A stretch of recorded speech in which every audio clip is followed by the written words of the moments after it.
Hey guys, this is Nick with Irrigation Pros in Charleston, South Carolina. Today I wanted to show you how I prefer to wire any of the timers that I put in. I see a lot of people do this, to me, in an incorrect way. What I use, first of all, is a multi-strand wire. So we've got 7 wires in here. It makes for a much nicer, neater, cleaner installation. Yes, it probably costs a little bit more than running a bunch of red wires and a white wire or whatever colors you want. But this makes it so much nicer to, one, run in the trenches and try to keep it tucked underneath the pipe like you should. And 2, you have one cable instead of 7 or however many zones you have in here, plus your common, trying to force them up through your conduit like you should. So first thing that we'll do, take a utility knife and gently cut the sheathing in here.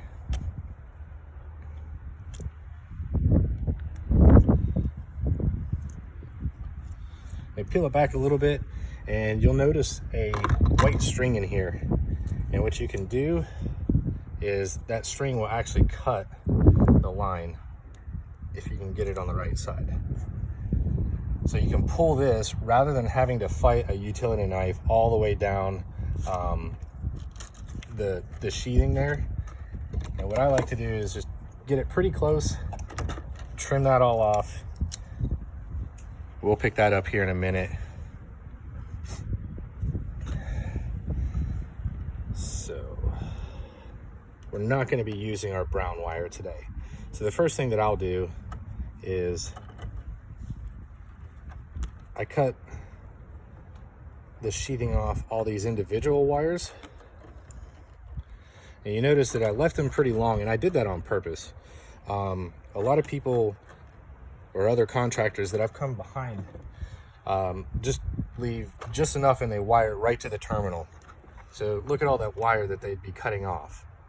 And it'll work fine doing that.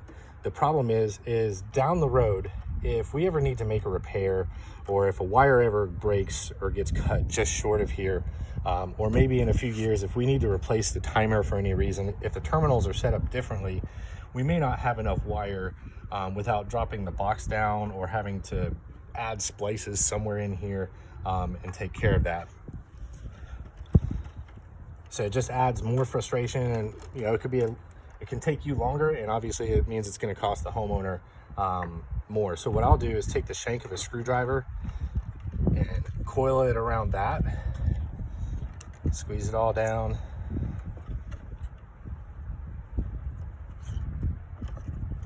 And then from here,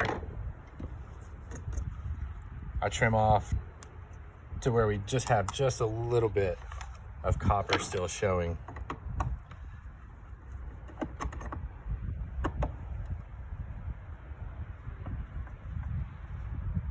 Screw it in.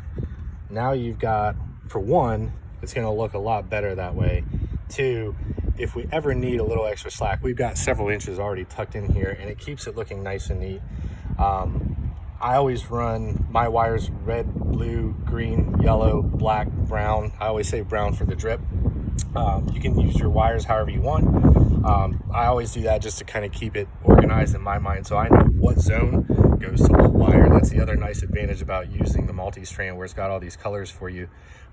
If you ever lost track or you forgot, or if you come behind somebody that's done this, rather than having a bunch of red wires for all the zones and you don't know what wire goes to what zone, you can see which wire in the box is plugged into what zone. And if you know where your valves are at and you pull the lid off, you see what wire goes to that valve or solenoid, then you'll know which one corresponds with which.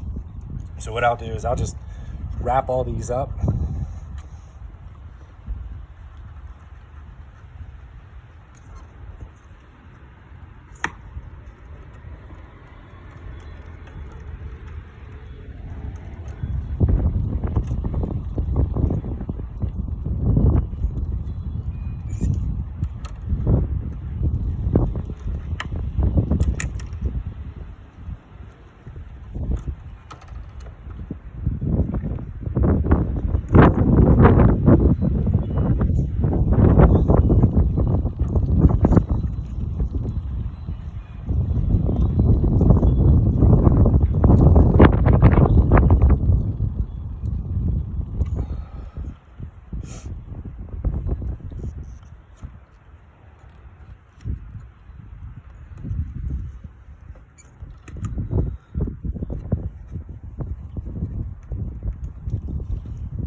nice thing about multi-strand too is I could cut the brown one because I'm not using it today, but down the road, if say we ever have a cut in a wire for some reason, or a wire has gone bad, this brown wire is run to every valve on this particular system, which means we'll already have an extra wire in there, which would make a future potential repair, should we have a damaged wire here, very easy. So this is typically about what my final product will look like for the customer. And as you can see, we've got plenty of extra wire. It's nice and neat, not a bunch of red wires crammed in there, and not wires that are going to be so short that if we ever needed to do a repair, that we wouldn't be able to do one, or we'd have to go through a lot of extra steps just to add a few inches of wire. That's how I do it. I see very few contractors do it this way, but I love it when I do. So if you're not doing it like this, you really should be. It can save you a lot of labor if you're the contractor. It can save the homeowner a lot of money too, and that just helps increase your business overall. Well guys, thanks for watching. This is Nick with Irrigation Pros. If you have any need for irrigation services in the Charleston, South Carolina area, please feel free to give us a call. The website and phone number will be posted up after the video. Thanks for watching.